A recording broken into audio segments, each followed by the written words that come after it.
What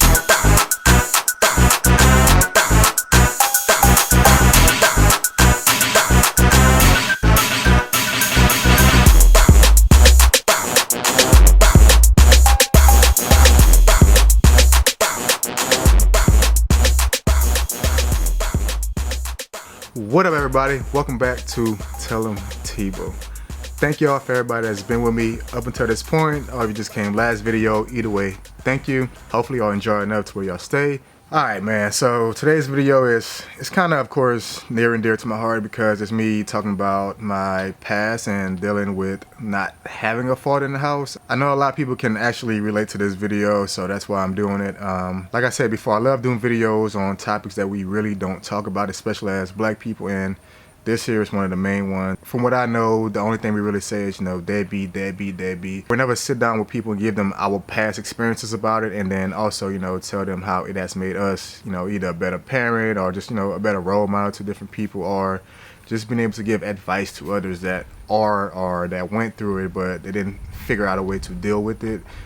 A way to just give them, that insight, because we all need help despite, how great you think you are, you're in a better place, you're rich, you're this, you're that. We all need help here and there, and the biggest help to me is knowledge. As y'all know, I'm the youngest of 6 kids. My closest sibling is 10 years older than me. My mom, she wasn't getting too busy back in the day, but, she did her thing because it's, 6 kids and we have 3 different fathers, so I think she was doing like 2 and done with everybody. So, I know maybe that was her plan, 2, we're gonna move on to the next one. But either way, it worked out because I love all my siblings, I love my mom. And of course, with having 3 different fathers for 6 kids, that means that fathers were leaving, like in and out, in and out. And my dad, which was the last one, was no exception. He left because I have no memories with him besides, like being in the backyard one time and actually we were digging for worms because he took me fishing, I remember that time. And we were digging for worms and I got stung by a bee. And, he used a smoker, so he took the tobacco and, put it on my eye. Best thing ever. So if you ever get stung by a bee, remember, tobacco, bee, wasp, all that. Tobacco helps get the stinger out. So use that for your kids or yourself. But, yeah, that's like really the only memory I have with him, though, as far as me being a kid, is us going fishing at one time. He was never, to any of my games or any of my school activities. So it kind of sucks, like being 32 years old and to speak to people about, man, I'm this kind of father, I'm that kind of father. It's like, oh, damn, your dad must have been really good with you. And I'm like, he was never really around. I mean, he was around, but not really around. I mentioned that before in the video. He lived within jogging distance from me, but I still never saw him, as crazy as that sounds. Like, literally, I could have jogged to my dad's house and not be tired, but yet I didn't see him. That's how close we lived to one another, but yet still no communication whatsoever. So to hear people, be like, man, you must have had a good dad. It's like, no, I'll give him that credit. I mean, granted, he has his reasons for doing what he did, but don't give him no credit when it comes to me being, the man that I am, the father that I am. Granted, he does have an effect on it, but not from his actual doings as far as helping me be a better father. It's more of what he didn't do that helped me be a better father. Hopefully that makes sense to y'all, because actually nowadays there's a lot more stand-up dads than there were when I was growing up. And I think it's because so many of us went through it, with not having a father and watching our mother struggle, to where now, we don't want that for our kids. Like, we don't want another household with just a mom and a kid or kids. And now hold on, because I know you're probably like, well, damn, Tebow, you were married, you did have a kid, and you're no longer with your ex-wife. But I'm still going to be there as a father figure, as a father, as a friend to my daughter, all that. And still, help out my ex if she needs help. So I don't consider that, being on the same playing field as what I just described before. I see a lot of guys nowadays, they're really trying to be great dads. I know all the guys that I hang with the exception of one person, they're all great fathers. I mean, all great fathers. And I commend all y'all for that. I mean, from Matt, Z, B-Wash, Clay. I mean, y'all know who y'all are. I mean, y'all great dads. Snow, you're not a dad. George, you're not a dad. But y'all take care of the kids as if, you know, y'all were fathers. That's just, you know, a few names to throw out there that are great fathers that, you know, I be around a good bit. Back to my dad though. He like I said, he never ever came see me as a kid besides that one time, as far as what I can remember. He had another family, and you know, it hurted, you know, like it really hurted to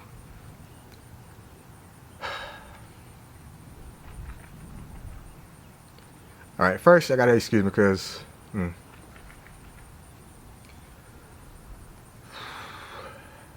now I see why a lot of guys don't sit on camera and talk about this, because you can get kind of emotional, but at the same time, as y'all know, I really don't care about that part. But I'm just saying that to say I understand why a lot of guys don't do it. And me myself, I'm very emotional in general without talking about something like this. But so it's probably gonna be moments where my voice may crack up, whatever, because it's a lot of pain in it, a lot of pain. I remember times where my mom, like, she literally worked 2 jobs, until I joined the military. And then even after I left, she still worked 2 jobs. That's like, as a kid, to have to watch her, you know, go through all the stuff she went through with working 2 jobs and, you know, being broke. Like, whew. The houses I grew up in, most of y'all wouldn't be able to make it. Yes, we always had running water. I think we always had lights. Yeah, I don't remember a time where the lights were actually off. So my mom did a good job of keeping on the lights. But we had rats, roaches, walls had holes in them. I mean, had one house where you can literally like see through the floor. I mean, my childhood was not one that most people want to go through, I promise you. But despite all that, my mom, she still did as much as she could though. So that kind of, you know, I guess made me deal with it in a positive way, that we still at least had a home to live in. Because my dad, he had a home to live in. It wasn't a huge mansion or anything, but I promise you it was 20 times better than the home we lived in. And he never really gave child support. I mean, I think my mom applied for it, and I was getting like money from his Social Security. I don't remember the amount that he was given. I just know it wasn't enough for me to even care if it came or not. It didn't make a difference to me. I really wish at the time that it didn't come. I mean, because it's like, I would rather have him here than have the money. But that's another story within itself. My mom still did the best she could. She, you know, we're working 2 jobs and, you know, having nights where not knowing I'm going to eat, whatever. And eventually, you know, I started to think like, okay, well, like, why isn't my dad helping my mom? Like, even with the friends I had, it was only a couple that had both mom and dad in the house. Most of them, it was one or the other. So for me, you know, with my dad not being around, that was somewhat normal, and I was already conformed into that environment. But my eyes really opened up when I started playing what's called bitty basketball. That's when I went to the south side of town and I started playing basketball with the white kids, or the more fortunate kid.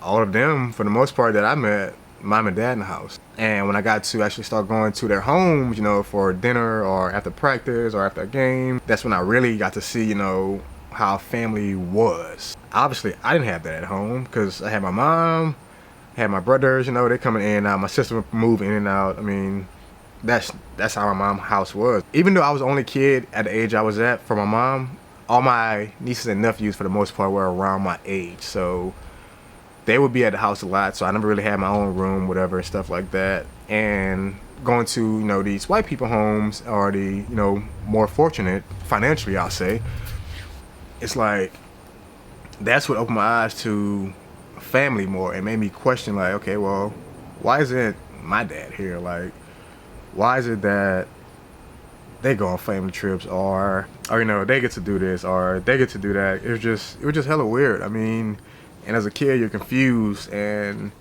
you start questioning this, you question that. Then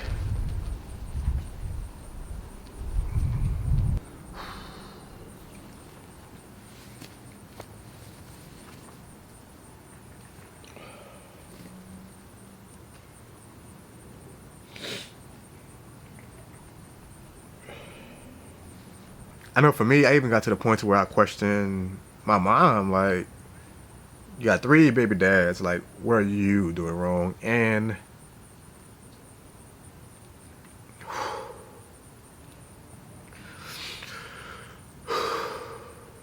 And that's why I cut it off at. Like, whenever I question her, that's when it's like, yeah, I can't, I'm tripping, because this lady's doing everything from, you know, working 2 jobs to keeping the gas on, electricity, the lights, you know, I guess it is electricity, but those things, trying to, you know, keep a little basic ass cable on, and yet I'm asking why she did these things, and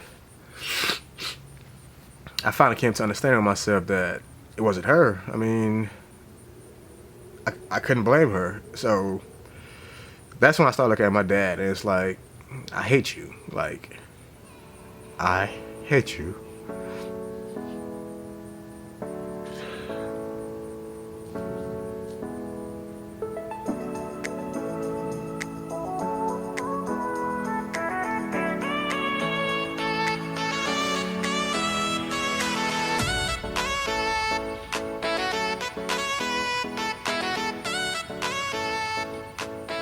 At this point, I just want to put some shades on so y'all can't see my eyes, because right now I look ugly when I cry, so.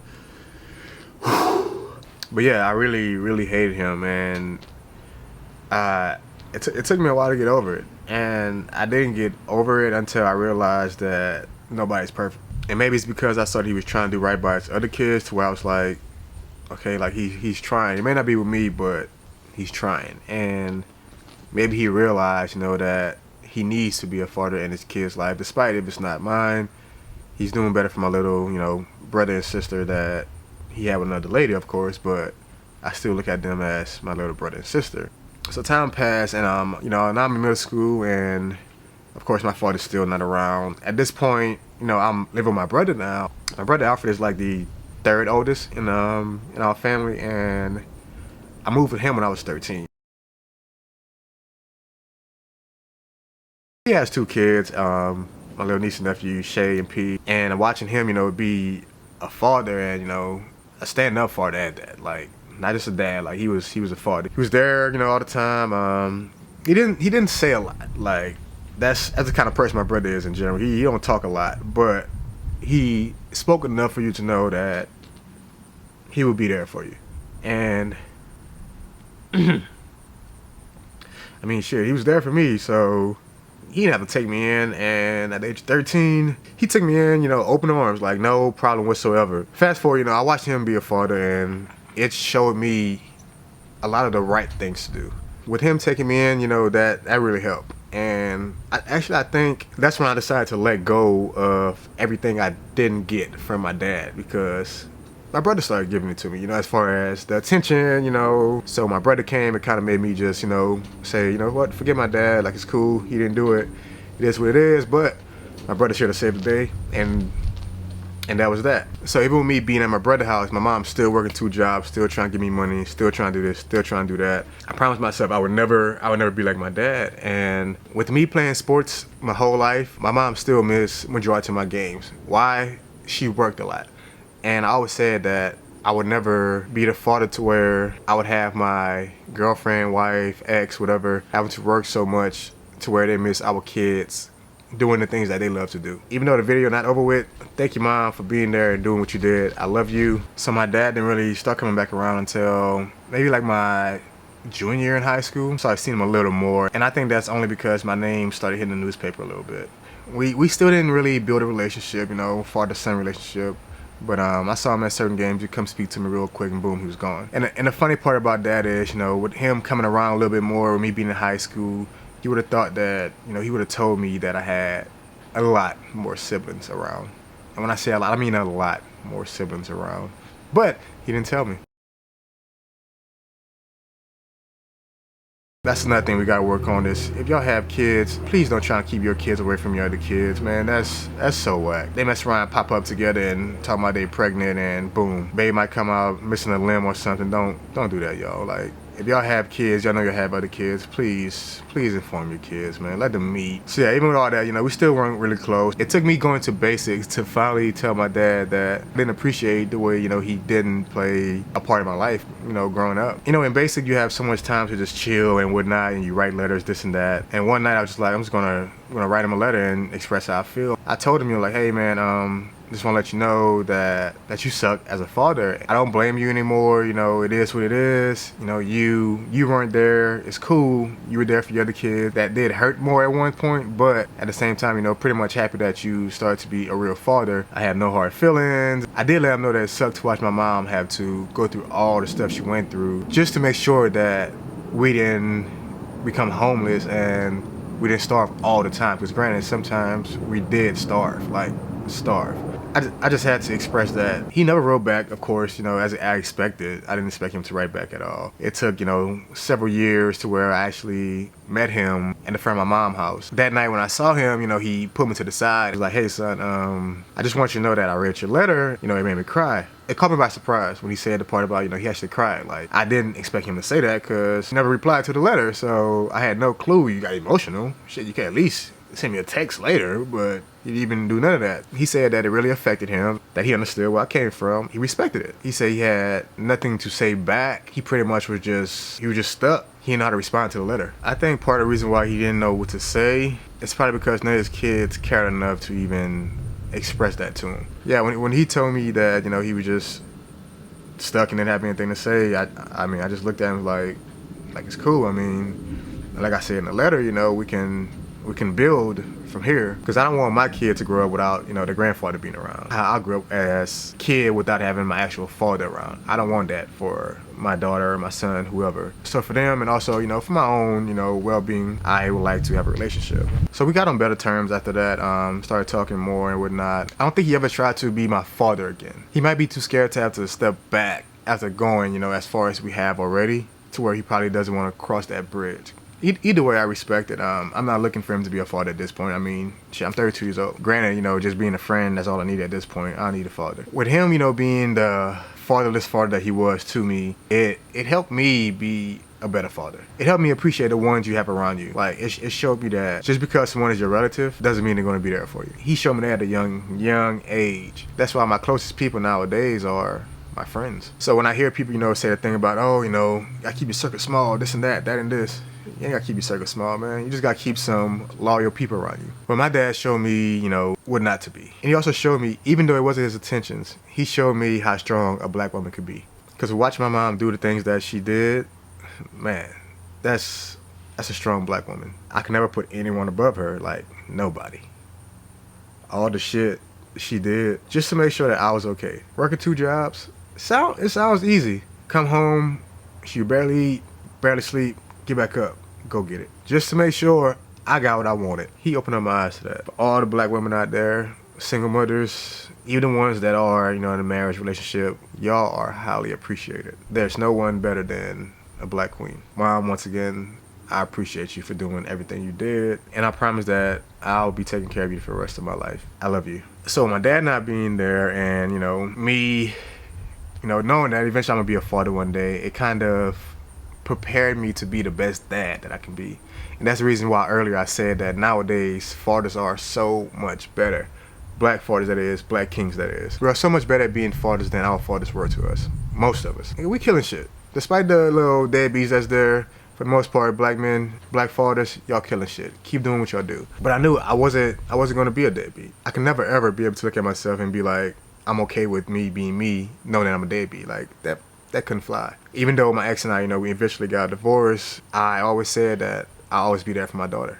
Like, no matter what, I'm gonna be there for her. She's gonna know daddy loves her. She's gonna know that I support her no matter what. And so far, I'm doing that. Like, I'm doing everything that he didn't do for me, I'm doing for my daughter. And some people get that confused because they try to give their kids everything they didn't have, and that normally leads to materialistic things. Save that for later in life. When your kid's a kid, like, all they need is that love, care, give them all the knowledge that you have and more. Like, that's what a kid needs, man. A kid doesn't need all those materialistic things. I've bought her a few, you know, name brand things, but for the most part, I don't care at this point about her. Ooh, these J's, this and that and this. When she gets to a point to where she actually knows and can appreciate those things, she'll get it. For now, I really don't care. As long as she dressed cute, hair's done, I'm good. She was supposed to be with me this weekend, and she asked me just the other night, she was like, hey, Dad, there's a cheerleading thing, and I want to go to it so I can perform next week. But if I go to it, we can't spend time together. And this is one of the parts where my dad, where it's like, it's the opposite, but it's still the same in a sense. Because my dad wasn't there, he chose not to be there, so he was being selfish. With me and my daughter, it's supposed to be my weekend with her. I always want to be there, but I had to be selfless. I said, okay, well, it's cool, you know. Like, cool, it's fine, you know, go ahead and do your thing, you know. I want you to be in the cheerleading thing next week because you missed it last year, and it's fine, Dad, it's fine with it. So this morning, you know, I'm, you know, doing my thing, whatever, and she messaged me. She's like, let me show y'all. So yeah, that's, you know, that's what she told me, like, I'm the best dad ever. And she's at the age now to where I know when she says it, she means it. At 8 years old, and with her having the knowledge that she has, I know she means it. That's, you know, it's a great feeling to have, like, for your kid to tell you, like, hey, like, you're the best dad ever. Your kid says that, you just look at yourself like I'm the shit. Like, I'm doing my job as a parent. And not even parenting in the same home, co-parenting, different homes. Like, that can be so tough, but yet I'm still getting the confirmation from my kid. And black fathers, like, we have to, especially our little girls, we have to be there. Make sure that y'all are there for your little girls, man. A lot of females that, you know, we call thoughts and hoes and this and that, a lot of those females didn't have fathers. And I noticed it, like, once I got to high school, I noticed that we think, you know, as fathers, you know, well, we're not the ones that's really needed as a mom because I can't teach her how to be a girl. No, but you can teach her how a man's supposed to treat her. That's your number one thing as a father to a daughter, to me. You need to make sure that your daughter knows how a man is supposed to treat her. And that goes from not only the way you treat her, but how you treat her mom, despite if y'all together or not. Your daughter should never hear nor see you disrespect their mother. After a while, that shit becomes normal. It really becomes normal, and that's when you start seeing your daughter go from man to man to man to man because she missed that father figure. So any man she has around her is like, and then that man's gone, and she's like, I need another one because she's trying to fill a void that you pretty much created by not being there. So make sure you're there for your daughters, man. Sons as well, but our daughters need us more than y'all think. And I'll be damned if I ever let my daughter be without me. Ever since she was like maybe 2 years old, my daughter knew you never touch a door. You don't carry your own bags. No. And her saying was, the king opens the door for the princess and the queen. And he also carries their bags. And that's a small thing. It's going to be a big thing later in life. Like, my daughter literally will sit in the car. I don't care how long it's taking me until I come around and open her door. Or she was staying right by the car door until I come around to open the door. Same thing with the house. If she knows I'm coming in the house with her, she will not touch that doorknob until I come and open it for her. Because guess what? That's the way it's supposed to be. And women, if some of y'all have these standards or you have other standards, at the end of the day, it's your standards. Whoever doesn't meet your standards, it is what it is. I mean, don't change your standards because a guy want to be a dirtbag or, you know, he has no chivalry with him. Like, that's not the man you need. The man you need is the man you want. My dad did the worst best thing by not being there for me. It put a strain on my mom. Probably took several years off of her life by the way she worked to make sure I was good. But it was the best thing because it helped me not only appreciate, you know, what she did, it helped me appreciate her more as a woman, as a mother, as a single black mother, that is. And, you know, it also made me be a better father myself. They say life gives you lemon, make lemonade, and we got a sweet ass gallon of lemonade right here. My mom did her thing, and I mean, I couldn't fail. Watching her go through what she went through, I'd be damned if I failed as a man or as a father, knowing all the bullshit she had to go through. Like, I couldn't do that. I couldn't look at my mom in the eyes and I'd be a failure. I couldn't do it. So for y'all dudes that's not there, man, be there for your kids, man. Whether it's 1, 2, some of y'all have 10, I don't know. Be there for them all. That woman did not make that baby by herself. Now it's time to go ahead and end this video. Thank y'all so much for watching it, man. Remember, if you aren't a subscriber, go ahead and subscribe. Go ahead and hit that button real quick. Also, go ahead and hit the little notification bell. That way y'all get all my notifications whenever I drop a new video. That way you won't miss anything. And if they ask who told you, tell them Tebow. I'm out.